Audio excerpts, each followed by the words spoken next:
तो कैसे हैं आप सभी। मैं शशांक सुखेजा आपका स्वागत करता हूं लॉजिक बिल्डिंग की इस सीरीज में। तो बहुत वक्त हो गया दोस्तों, हमने बहुत कुछ नहीं पढ़ा, कुछ समस्या रही। तो आज मैं आपके लिए नया वीडियो लाया हूं और हम लोग शुरू करते हैं।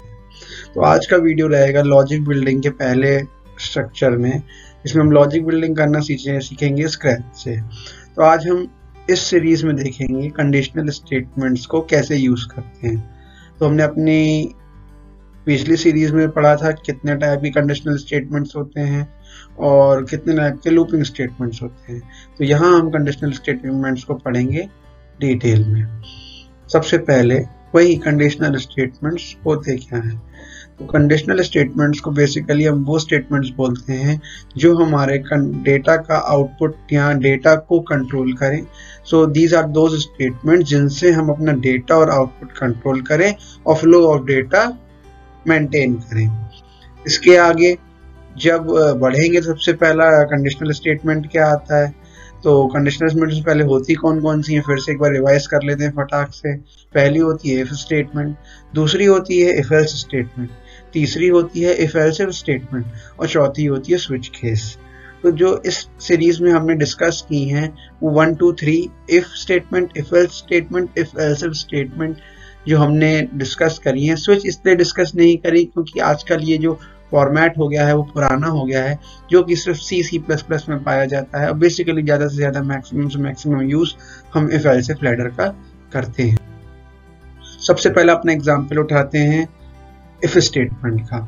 जो सबसे पहला एग्जांपल होगा इफ स्टेटमेंट का वो ये होगा कि एक नंबर को चेक करना है कि वो इवन और ऑड है कि नहीं है।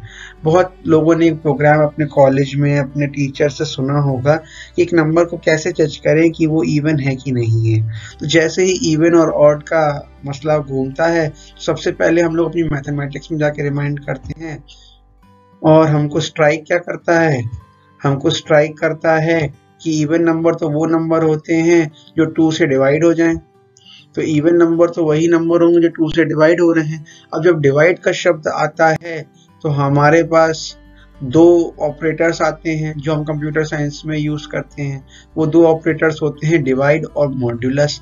अब यहाँ जो कंप्यूटर साइंस में मॉड्यूलस का जो ऑपरेटर होता है उसको हम रिमाइंडर ऑपरेटर की तरह ट्रीट किया करते हैं और डिवाइड में स्लैश का जो ऑपरेटर होता है फॉरवर्ड स्लैश, उसको हम यूज करते हैं डिवाइड के लिए। तो इस डिवाइड वाले में होता क्या है, जैसे आप कभी कैलकुलेटर उठाएंगे तो 3/2 करेंगे तो आंसर 1.5 देगा रेदर देन 1 पॉइंट कुछ के, ठीक है, वो कंप्लीटली डिवाइड कर देगा। पर अगर इसको हम इंटीजर में स्टोर कर रहे होंगे तो ये 1 देगा स्ट्रिक्टली डिवाइड करके। पर अगर जैसे ही हम 3 मॉड्यूलस 2 करेंगे तो ये हमको रिमाइंडर देगा। जैसे हम लोग बेसिक फॉर्म में बचपन में करते थे ना, 2 को 3 से डिवाइड करना और फिर जब रिमाइंडर लास्ट में 1 आता था तो फिर पॉइंट लगाना, तो वो लास्ट का जो रिमाइंडर है वो देगा। तो इससे हमें फायदा क्या है, डिविजिबिलिटी बाय 2 का मतलब क्या, अगर मैं तो किसी भी नंबर को 2 से डिवाइड करूंगा तो डेसिमल में डिवाइड हो ही जाएगा, तो कंडीशन ट्रू हो जाएगी। यहाँ हम यूज करेंगे मॉड्यूलस ऑपरेटर, क्योंकि जो नंबर मॉड्यूलस के साथ रिमाइंडर 0 देगा वो इवन होगा या 2 के साथ वो डिविजिबल होगा। अदर देन अगर कोई रिमाइंडर आता है नीचे 1 या कोई भी नंबर XYZ, तो वो नंबर उससे डिविजिबल नहीं है। तो इसलिए हम लोग यूज करने वाले हैं 2। अब कंडीशनल स्टेटमेंट्स को लिखते हैं इफ के लिए। तो इफ का सिंटैक्स अपन ने लिख रखा है, तो इफ के अंदर लिखते हैं कंडीशन। तो कंडीशन वही है, आपने A का इनपुट ले रखा है। अब A का मॉड्यूलस जब 2 के साथ निकालेंगे तो 0 के बराबर होगा कि नहीं होगा, अगर होगा तो वो इफ को फॉलो करेगा वरना इफ को फॉलो नहीं करेगा।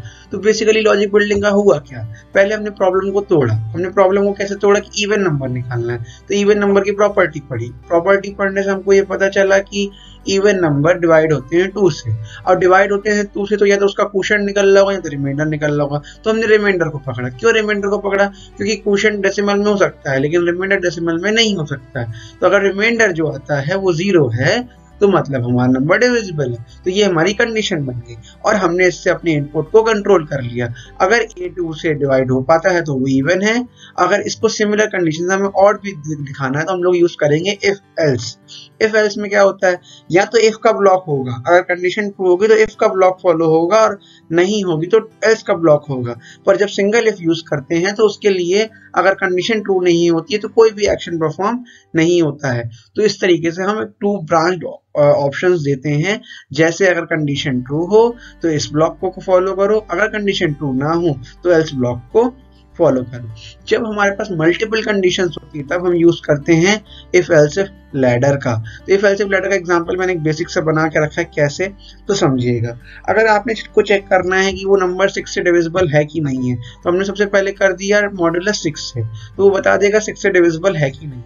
अगर वो 6 से भी डिविजिबल नहीं है तो उसने पूछा है कि अगर वो 6 से डिविजिबल नहीं है तो वो 2 से डिविजिबल है कि 3 से डिविजिबल है। तो 2 से डिविजिबल होगा तो 2 से डिवाइड कर देंगे, 3 से नहीं। और अगर 3 से डिविजिबल होगा तो 3 से डिवाइड कर देंगे, 2 से नहीं। इसी तरीके से एल्स इफ में सब लास्ट में क्या करेंगे, ना 2 से डिविजिबल है, ना 3 से डिविजिबल, ना 6 से डिविजिबल है। इसी के साथ आगे बढ़ते हुए हम अपने लास्ट ऑप्शन में आते हैं, जब हमको कई सारी कंडीशंस जोड़ के करना पड़ता है। जैसे हमसे क्वेश्चन पूछ लिया गया कि चेक करो दो नंबर्स का सम इवन है कि नहीं है, तो इसमें कौन सी बड़ी चीज है। सबसे पहले दो नंबर लेने होंगे, तो दो नंबर हम लोगों ने इनपुट करा लिए। कैसे कराएंगे, दो नंबर इनपुट कराते हैं ए और बी में, उसका सम लेते हैं थर्ड वेरिएबल में, और उस थर्ड वेरिएबल पे सेम तो हमने लॉजिक बिल्डिंग कर रखी है, मॉड्यूलस लगा के कंट्रोल स्टेटमेंट्स को फॉलो करना है, इवन प्रिंट करना है, अगर इवन है, नहीं है तो ऑड। तो दोस्तों ये सीरीज का जो पहला टॉपिक था कंडीशनल स्टेटमेंट्स का, जिसमें मैंने आपको इफ एल्स इफ लैडर का यूज करना सिखाया बहुत क्लियर शब्दों में with example of even odd numbers. Please इस सीरीज को अच्छे से ध्यान से पढ़िए और इसको अपने कई सारे एग्जांपल्स में फॉलो कर सकते हैं। Divisibility by 3, divisibility by 2, even और ऑड, ग्रेटर देन और smaller than, anything you wish to like. तो यहाँ हम कंडीशनल स्टेटमेंट्स को यूज करना सीख चुके हैं। आगे बढ़ते हैं और इस सीरीज को आज की अंत पे लेके चलते हैं। तो इस सीरीज में इतना ही। अगली सीरीज में हम पढ़ेंगे लूप्स का इस्तेमाल हम कैसे करते हैं। जैसे ही हम इफ एल्स इफ और लूप का इस्तेमाल करना सीख जाएंगे, हम अपनी लॉजिक बिल्डिंग में आगे बढ़ जाएंगे कि हमको नंबर ऑफ स्टेप्स कैसे गिनने हैं, कौन सा लूप किस चीज के रिक्वायर्ड है, और ये सब देखते हुए आगे बढ़ेंगे।